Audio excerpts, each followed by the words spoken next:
Las invitadas es Adriana Zafores, es docente del Colegio San Cirano, coordinadora del área de Ciencias y de Ciencias Sociales.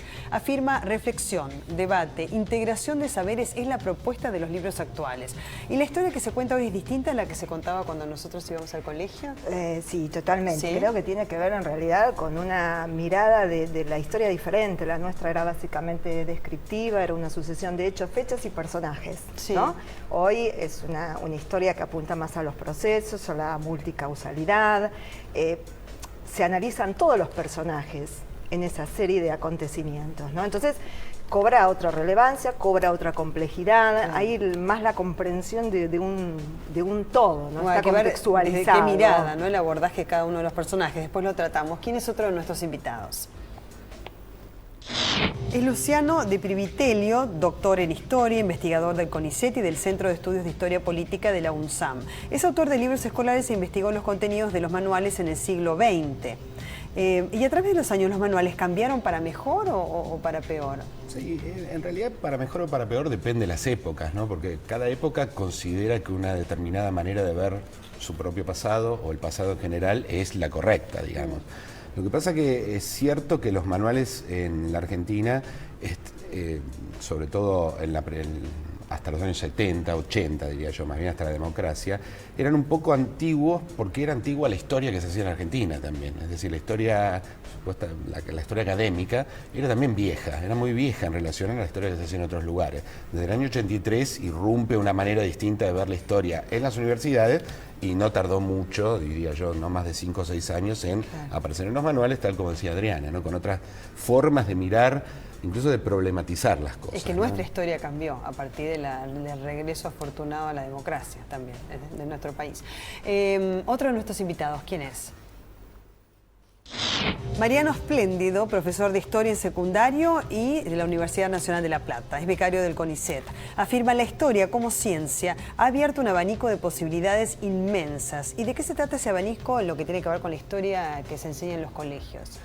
Yo creo que, bueno, como decían acá mis dos colegas, tiene mucho que ver con esto de que se ha sacado esta idea de que, bueno, el acontecimiento, la fecha, y vamos a analizar procesos tratando de recuperar voces que estaban perdidas. En eso el mundo académico ha aportado mucho, es decir, creo que uno puede ir más allá del rey o del presidente o del gobernante, bajar a la gente común, qué sé yo, gente perseguida, marginales, burgueses, es decir, la historia hoy en día nos ofrece todo ese abanico de miradas nuevas sobre un mismo proceso. Yo creo que la Revolución Francesa, vista desde el rey, desde un burgués o desde un marginal, es distinta. Es claro. distinta. Bueno, tenemos un informe para hablar de estos temas y otros. La escuela y sus manuales son la puerta de entrada para que los chicos conozcan la historia, y al abrirlos encontramos temas para analizar. Al compararlos con libros de otras épocas, vemos que coinciden en presentar hechos lejanos en el tiempo, como las presidencias de Sarmiento y Avellaneda, de un modo despojado de opinión. En cambio, cuando avanza la línea de tiempo, mientras un manual de los 80 habla de la Revolución de 1976, uno actual titula Terrorismo de Estado, y la presidencia de Irigoyen pasa a ser una democracia de masas. Si bien se considera que para analizar un hecho histórico deben pasar 25 años, los manuales de hoy incluyen eventos como la presidencia de Cristina y la crisis económica mundial. En cuanto a la metodología, los libros de otras décadas tenían guías de más de 40 preguntas para cada tema. Hoy, esa cantidad se acorta al mínimo y se promueven canciones, películas y a internet como complemento. En la vida de los chicos, el pasado entra por las aulas. Por eso es importante conocer cómo es hoy la enseñanza que reciben. ¿Hay que esperar 25 años para que un libro desarrolle un determinado aspecto de la historia? Creo que hay que tener cierta perspectiva, ¿no? En el tiempo. Lo que me parece que es atractivo para los chicos el análisis del momento, ¿no? De la circunstancia, porque en realidad viven en esta realidad y hasta a veces la padecen de alguna manera. Entonces los chicos se muestran interesados en conocer el presente, en tratar de entenderlo. Esto a veces es un marco que nos permite ¿no? traspolar determinadas situaciones hacia atrás y por ahí poder comprender mejor otros procesos. ¿Ustedes coinciden en esto o no? En realidad, hace mucho tiempo que la historiografía no cree que tenga ningún otro límite que no sea el segundo anterior, digamos, ¿no? Es decir, lo que estudian los historiadores es el pasado, entendido por pasado lo que acaba de pasar hace un instante. Y yo creo que la demanda de historias contemporáneas en los manuales es muy evidente, digamos, ¿no? Efectivamente viene tanto de la disciplina como del interés de los propios estudiantes. Lo único que quisiera decir es que no es tan nuevo eso. Eso está por lo menos desde la década del 70. Los primeros que impusieron la idea de que la historia debía llegar hasta el presente fue la propia dictadura, porque efectivamente quería legitimarse a sí misma. Entonces construían una idea de la historia, la cual ellos eran el punto de llegada. ¿Y aparecían en los libros de texto? Sí, por supuesto, claro. ¿Sí?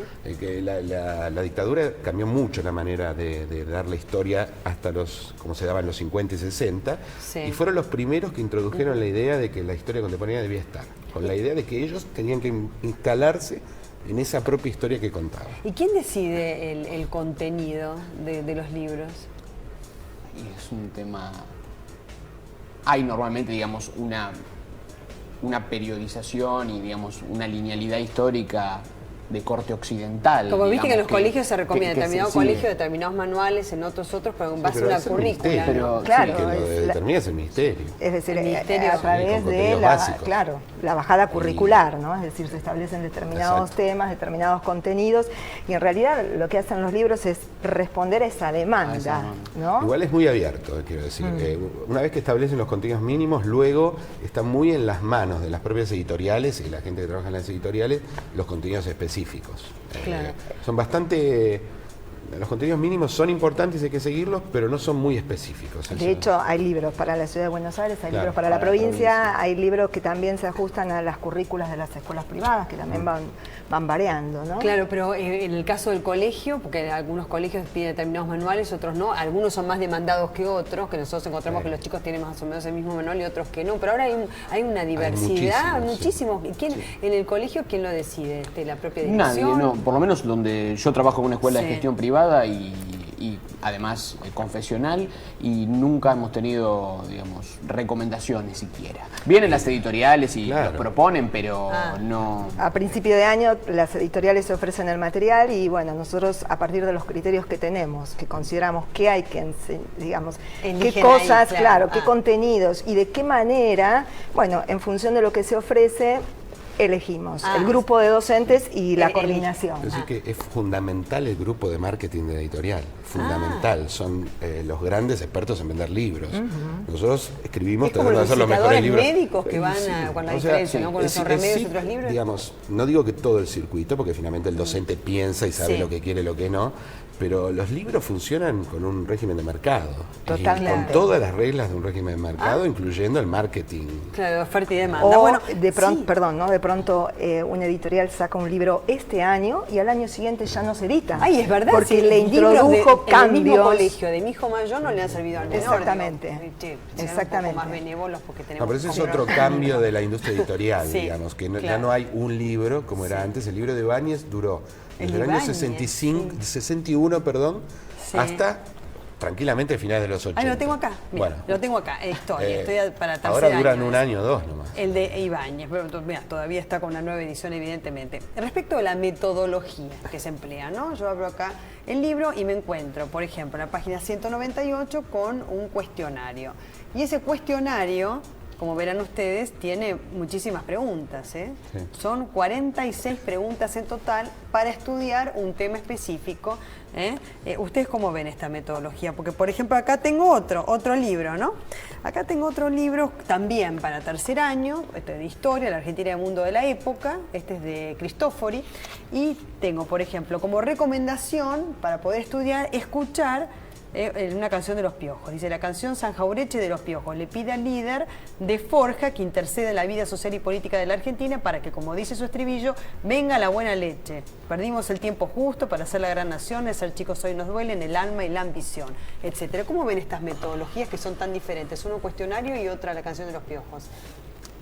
Bueno, a ver, en parte tiene que ver con esquemas que tienen que ver con lo específicamente educativo, digamos, ¿no? Con las concepciones constructivistas que han destruido la idea de que hay un único método, una única forma de enseñar y ha multiplicado los modos de enseñar. Pero también tiene que ver con la propia historia, digamos, que es que efectivamente una vez que, como decía él, abandona la idea de que lo único que estudia la historia son presidentes y política, descubre que, por ejemplo, la música es parte de su objeto de estudio y por lo tanto ¿Y a los la chicos película qué también. les genera más interés para estudiar? Por ejemplo, la canción de los piojos, un cuestionario. No, creo que todo el pero- tema de multimedia, una película les genera mucho interés. Yo, por ejemplo, tengo el curso más chico que damos Historia Antigua. Cuando se ve Esparta es inevitable que todo el mundo hable de 300. Pero aún así, bueno, creo que por ahí el rol del profesor en ese caso es, bueno, orientar y trabajar esa película, depurarla, digamos, ver a dónde, y no quedarse con la aventura, lo anecdótico, que está bien y es atrayente, pero, digamos, ir al punto, ¿no? Unir eso con el texto, unirlo con la fuente. Y los chicos buscan mucho por internet, con lo cual quizás se encuentren contradicciones entre los que les mandan a estudiar por el libro de texto y todo aquello que encuentran en internet que dan por muy válido, ¿no? ¿Qué hacen ustedes con todo eso? Yo creo que en realidad no hay que perder de vista que estas son herramientas, como bien decía él, ¿no? Es decir, no son fin, no es el fin en sí mismo, sino que son medios los que me tienen que facilitar, ¿sí? La enseñanza y el aprendizaje de los chicos. Y si bien Internet es un medio muy consultado, también, bueno, sabemos que hay errores significativos en algunas páginas de Internet, ¿no? Esto también es un vehículo para Es una enseñar herramienta. y aprender, ¿A ¿no? ustedes le discuten mucho sus alumnos algunos conceptos que dan? Porque antes, digamos, la autoridad del profesor era lo que él decía, lo que el libro decía era sagrado, pero ahora me parece, ¿no?, que deben discutir más. Yo creo que está bueno abrir Sí. no sé si digamos la discusión por la discusión, pero sí el debate para escuchar distintas opiniones, poder consensuar, mediar. Creo que es un ejercicio saludable, porque Sí. esto tiene que ver, de alguna manera, con lo que se busca a través de cada asignatura y de la educación, ¿no? Es decir, cómo queremos formar a los jóvenes, ¿no? Entonces es el aula también el espacio para Sí. formar al chico pensante, reflexivo. Quiero decir parece, que ¿no? Internet es otra cosa, porque efectivamente recién entró y es un universo casi inabarcable, ¿no? Y hay de todo, efectivamente. Pero con las películas eso son más que una herramienta, ¿no? Porque las películas forman parte de la historia, de la manera en que sociedades se expresan culturalmente. Entonces, las películas no solo las miramos e intentamos hacerlo en los manuales y en los cursos, como de qué manera ven el pasado, sino en su propio presente, digamos, ¿no? ¿Por qué lo miran de una determinada manera? Uno con 300, como bien decía él, podría decir, bueno, ¿por qué tiene esa mirada sobre Oriente y sobre Occidente? ¿En qué debate se instala esa película?